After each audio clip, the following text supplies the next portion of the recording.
अब ये वो चीज़ें हैं विच मैटर, और आवाम को ज़ाहिर है आटे, दाल, चीनी, मुर्गी, गोश्त के भाव दे मेक अ डिफरेंस। और बिजली के बिल, बिजली की खपत, क्या सूरत हाल है? हुकूमत आने वाले साल में क्या सिर्फ टैक्सेस बढ़ाने की उम्मीद करती है या अपने अखराजात भी कम करने का कोई इरादा है या कोई प्लानिंग है? इस पे बात करते हैं। हमारे साथी हमारे साथ मौजूद होंगे, कुछ एनालिस्ट से हमारे साथ होंगे।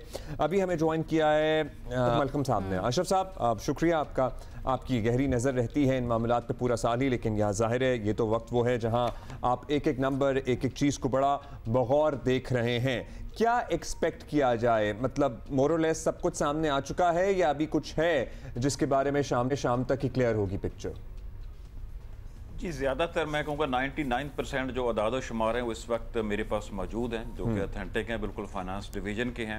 उनकी डिटेल्स कुछ मैं आपके सामने रख लेता हूँ, लेकिन उससे पहले एक चीज़ मैं अर्ज़ करूँगा। अभी आप उमर अयूब साहब का उन्होंने प्रेस कॉन्फ्रेंस सुनवा रहे थे। एक चीज़ बड़ी अहम है कि जो हमारे अभी ग्रोथ रेट आया, पहले तो अपने हदफ से ये कम है, 3.6% से 2.7% है। एक तो ये हमारी उसका हदफ पूरा नहीं हो सका, लेकिन साथ साथ एक जो हैरान कौन चीज़ हुई है, आखिरी सहमाई के अदाद शुमार फ़र्ज़ कर लिए गए हैं कि फ़र्ज़ कर लिए कि इतने होंगे, लिहाजा उनको बुनियाद बनाकर ग्रोथ रेट दे दिया गया है। इस पे कल उनसे सवाल भी हुआ था, हमारे कोलीग हैं महताब हैदर साहब जी, वो भी साथ भी होंगे। कि आप किस तरह अज्यूम करके अदाद शुमार दे सकते हैं कि पता हो सकता कम हो जाए, हो सकता ज़्यादा हो जाए, लेकिन अजम्पशन पे अदाद शुमार दे देना क्या ये मुस्तनद होंगे? उसका उन्होंने बड़ा लंबा एक जवाब दिया, साथ उन्होंने दफा भी किया उसका। यकीनन वो हुकूमती अदाद शुमार उनको दफा करना भी चाहिए था, लेकिन सवाल ये पैदा होता है कि पीबीएस जो सारा साल आपके इसका यही काम है, इनको अपडेटेड रहना, डाटा लेना, तो एक पूरी सहमाई का अज्यूम करके अदाद शुमार दे के उस पर एक ग्रोथ रेट इशू कर देना, ये तो अशरफ होता ही हर साल ऐसे है बाहर है जी कि लास्ट क्वार्टर जो है वो एजम्पशन पे चलता है। इस मर्तबा दे कुडंट डू इट। मेरा ख्याल है, मुझे कुछ शायद इसमें थोड़ी सी ट्रेक भी है जी। ये हो नहीं सकता क्योंकि हर महीने रकम कौन सेकंड को ज़रूर फाइनल फिगर्स आ जाते हैं। अगर आपके पास 10 महीने का डाटा है जो आपने जब मई में दिया, मई 1 की बजाय 2-3 तारीख को दे दें, 5 तारीख को दे दें, 10 तारीख को दे दो, लेकिन 10 महीने का डाटा तो आपको लेना चाहिए ना जी। उसके बगैर आप किस तरह फाइनल फिगर इशू कर सकती हैं जी? अच्छा, तो अभी तक जी जो बजट जी हमारे साथ ही रहेगा, मेहताब ने भी हमें ज्वाइन कर दिया। अच्छा, ये नुकता बड़ा अहम है, इसके ऊपर बात कर लेते हैं मेहताब से भी। मेहताब, वैसे मूडीज़ की रिपोर्ट देख लें, फिच देख लें, आईएमएफ खुद बड़ा कीनली इंटरेस्टेड और इन्वेस्टेड था इस बजट के अंदर। आपको लगता है कि कुछ फिगर्स फर्ज करने की गुंजाइश थी और किए जा सकते थे? जी, बिस्मिल्लाहिर्रहमानिर्रहीम। देखें, पाकिस्तान में इशू ये है कि ये जो डेटा कलेक्शन है ये थोड़ा सा टाइम लैग के साथ आता है।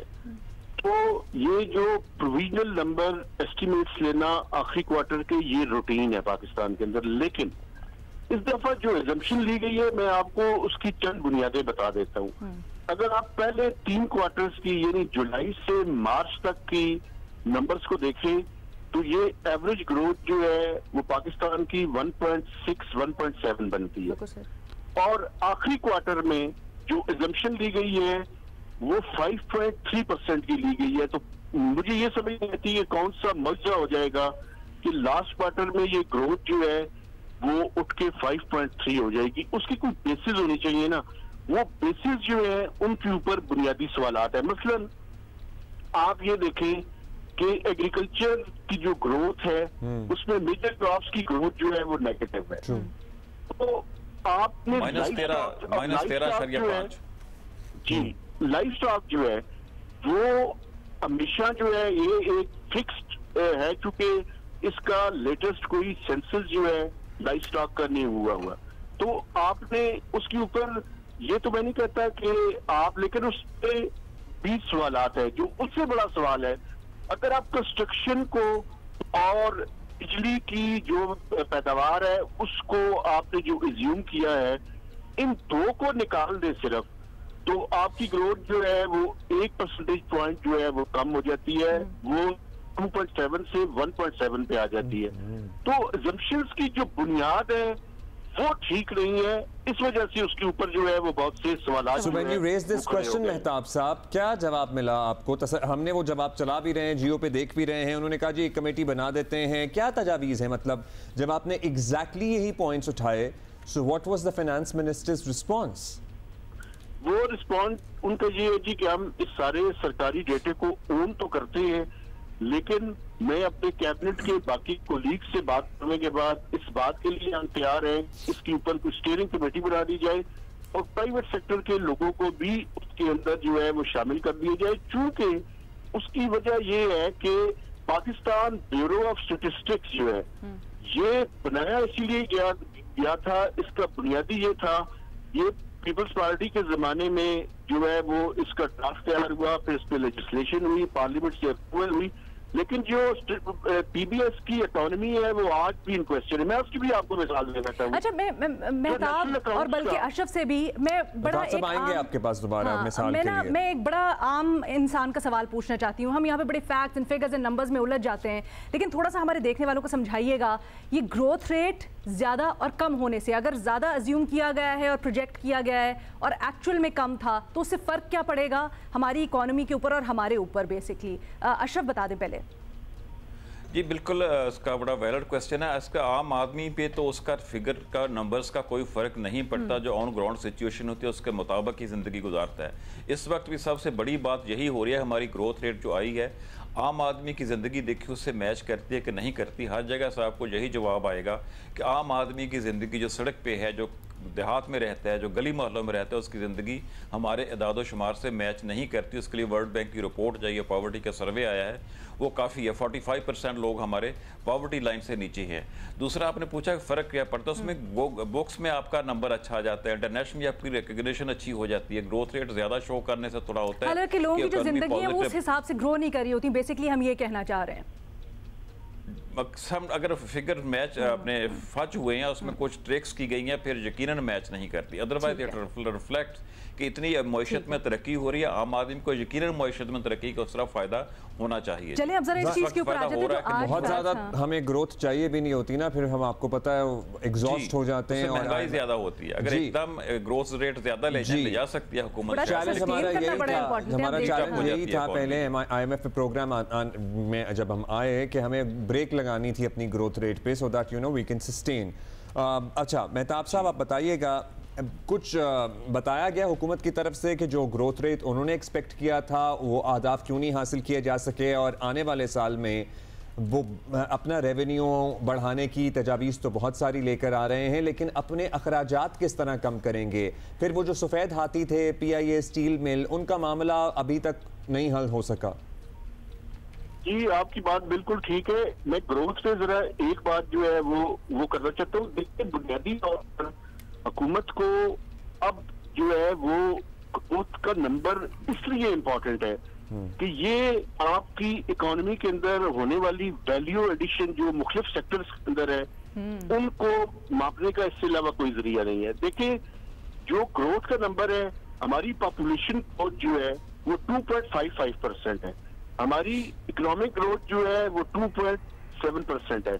इसका मतलब है जितनी हमारी पॉपुलेशन बढ़ रही है उसी के बराबर हमारी ग्रोथ रेट जो है वो इजाफा हो रहा है। तो इसीलिए पाकिस्तान के लोगों को अपनी जिंदगियों के अंदर कोई उसे कहते हैं जो प्रोस्पेरिटी है, जो खुशहाली है, वो महसूस नहीं होती, क्योंकि वजह ये है कि हमारा ग्रोथ रेट कम है। अब जो आपने बात की, बुनियादी तौर पर हमारी इकोनॉमी हीट अप होनी शुरू हो जाती है जब हम 4 से 5% से ऊपर जाने की कोशिश करते हैं, लेकिन वो जो ट्विन डेफिसिट्स हैं असल में क्वालिटी ऑफ ग्रोथ का तकाजा ही यही है कि वो इम्बैलेंसेस जो हैं वो क्रिएट ना होने दिए जाए। और इस हुकूमत का ये टेस्ट है कि रेवेन्यू जनरेशन तो हम पिछले साल भी हमने फ्रंट लोडेड IMF के तहत जो प्रोग्राम किया, हमने बहुत से टैक्सेस जो है वो लगा दिए या टैक्सेस के रेट्स बढ़ा दिए। हुकूमत का टेस्ट ये है कि मुझे ये देखना है कि क्या अखराजात में इस बजट के दौरान जो है वो कमी होती है। कल हालांकि फाइनेंस सेक्रेटरी जो इमदादुल वसाल है वो बड़े क्लियर कट कह रहे थे कि जो अखराजात है उसमें कमी की गुंजाइश बड़ी कम है, क्योंकि हमारे अखराजात जो है वो बड़े टाइट है। आप देखें तो सबसे बड़ा खर्चा जो है वो डेट सर्विसिंग में है, जो हमने सूद कर्जे लिए हुए हैं उन पे सूद और प्रिंसिपल की अदायगी है, उसके बाद डिफेंस है, उसके बाद रनिंग ऑफ द गवर्नमेंट है, डेवलपमेंट है। तो ये अखराजात हमारे बड़े टाइट है, लेकिन अभी भी मैं समझता हूँ कि अभी भी ये गुंजाइश मौजूद है कि उन अखराजात में कमी की जाए। पॉलिसी बड़ा इंपॉर्टेंट है। अगर आप चेयरमैन, सेनेट और स्पीकर की तनख्वाहों में इतना इजाफा और पार्लियामेंटेरियंस की तनख्वाहों में इजाफा कर सकते हैं तो इसका मतलब है कि गुंजाइश मौजूद है।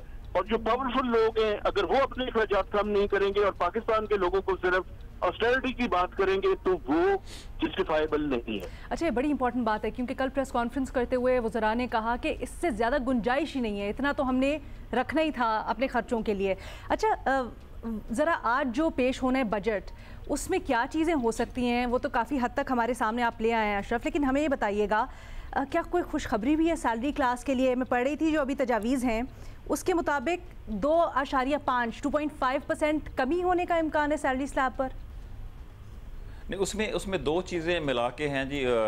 एक तो जो मजमूई तौर पर जो एक्सपेक्टेड है कि शायद 7.5% की इंक्रीज़ मिल जाए तनख्वाह में, या किस तरह उसकी इंक्रीज़ हो जाए जी। 7.5% जो डिफरेंट स्लैब्स हैं उसमें तकरीबन सब में ही 2.5%, 2.5% उसकी टैक्स रिडक्शन होगी जो टैक्स पे करता है तकरीबन तमाम स्लैब से वो कमी होगी। लिहाजा मिला के 7.5 और 2.5 मगर वो बात मान ली कि मिनिमम टैक्सेबल ईयरली क्या 12 लाख है या वो नहीं हो सकता जी। उस पर हम अभी तक जो ताज़ा तरीन इतलात हैं उसके मुताबिक यही है कि 83 या 85,000 जिसकी महीने की सैलरी है उसको टैक्स एग्जेम्पशन मिल जाएगी। जो 85 जो महीने की तनख्वाह लेता है 85,000 रुपये, वो इनकम शायद टैक्स से मुस्तस्ना होगी, लेकिन उसका हतमी फैसला जो काबीना होगी उसके इजलास में किया जाएगा क्या करना है। उस पर प्रपोजल यही है 12 लाख वाली भी, जिनकी 1 लाख महीने की सैलरी है वो भी उसमें शामिल है, और 85,000 जो IMF के साथ शायद एग्रीड अपॉन 83 समथिंग और 85 के दरमियान, वो भी एक इस पर भी बातचीत हो रही है जी,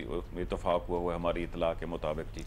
तो दूसरा दो चीज़ें आपसे मैं बगैर पूछे अर्ज करता हूँ। तो आपने पूछा था कि मेहताब साहब ने भी कहा कि ग्रोथ कैसे बढ़ेगी।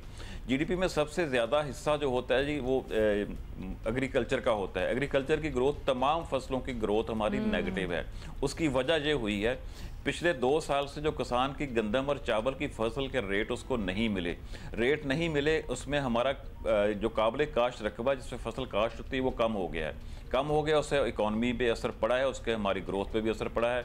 जो गंदम को किसान का रेट नहीं मिला ख़ास तौर पे पंजाब हुकूमत की तरफ से, उसको देखना पड़ेगा हुकूमत को कैसे उसको एडजस्ट करना पड़ेगा। हुकूमत को पॉलिटिकल रीजंस की वजह से भी देखना पड़ेगा क्योंकि जो रूरल पंजाब है वहाँ पे एक अनरेस्ट है, सपोर्ट प्राइस बहुत ज़्यादा ना मिलने की वजह से। इस साल जो गंदम की पर एकड़ लॉस है काश्तकार को 10,000 रुपये फी एकड़ का लॉस हो रहा है हुकूमती जो निर्ख है उसके मुताबिक गंदम बेचने पे जी। अच्छा, अब आते हैं बजट के जो तफसील आपने कुछ पूछा था जी, बता दें कि बजट का जो टोटल आउटले हमारे ताज़ा तरीन इदादोशुमार के मुताबिक है वो 18,203 अरब रुपए के करीब बनता है, जिसमें कुछ तफसील इस तरह है। जो हमारे नॉन डेवलपमेंट एक्सपेंडिचर है या सबसे बड़ा हेड जो हमारा है वो सूद पर जो कर्ज पर जो सूद की अदायगी है, नॉट सूद की अदायगी नहीं है, सॉरी कर्ज की अदायगी नहीं, सूद की अदायगी है।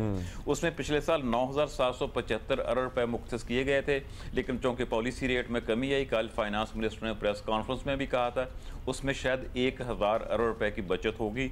अगले साल के लिए जो रकम रखी गई है वो 8,207 अरब रुपए कर्ज पर सूद की अदायगी की बाद में रखी गई है, रवा साल के मुकाबले में 1,568 रुपए कम है जी। बिल्कुल सही। दूसरा बड़ा हेड हुआ दिफा का होता है जी। पिछले साल उसमें 2,122 अरब मुख्तस किए गए, 2,122 अरब रुपए की रकम रखी गई थी। इस साल हमारी इतला के मुताबिक 2,550 अरब रुपए रखे जाएंगे, जो कि पिछले साल के मुकाबले में 428 अरब रुपए ज़्यादा बनती है। 428 अरब रुपए ज़्यादा रखे गए। ठीक है, हम आपसे अशरफ साथ देते रहेंगे तफसीलात, ज़रा शामिल करते हैं मेहताब को भी। मेहताब, पेंशन एक बड़ा तबका है पेंशनर्स का, उसमें क्या रिपोर्ट? पहले उसकी डिटेल दे दूं जी, फिर सवाल कर लीजिएगा। पेंशन की डिटेल मेरे से ले लें, फिर सवाल मेहताब साहब कर सकते हैं।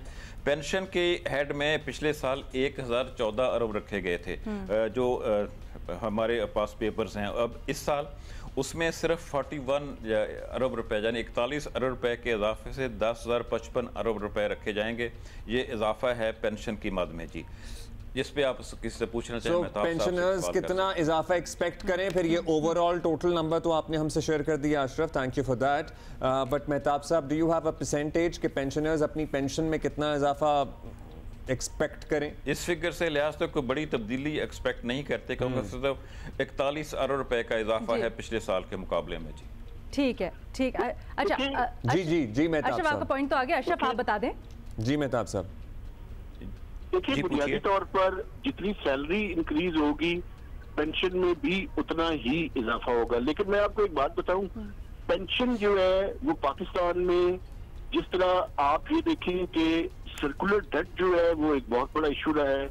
आइंदा चंद सालों के अंदर जो मुझे नजर आ रहा है वो ये है कि पेंशन जो है फेडरल गवर्नमेंट की एज वेल एज प्रोविंसेस की, इन पांचों हुकूमतों की मिलाकर एक फ्यूचर जो लाइबिलिटी है वो बहुत बड़ी है।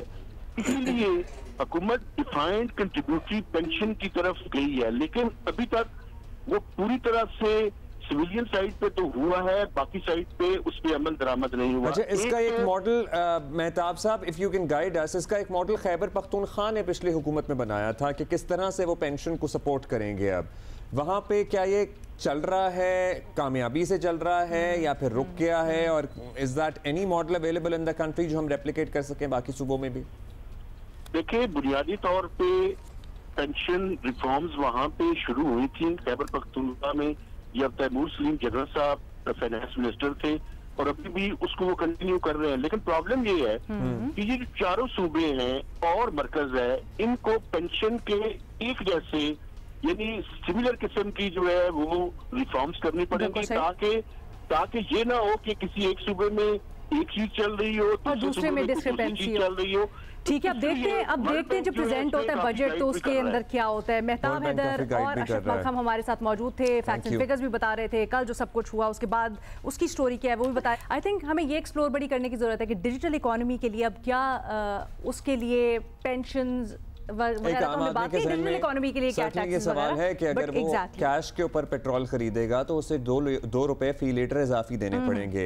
बहुत सारे सवाल है। अगले घंटे के अंदर क्या है, क्या बैंक का कार्ड होना जरूरी है या फिर वो जो वॉलेट्स होते हैं, जिस तरह टेलीकॉम कंपनियों के माइक्रो बैंक्स हैं, उनके वॉलेट्स हैं, उनके कार्ड्स के जरिए भी अदायगी हो सकेगी? आई थिंक हो ही सकेगी।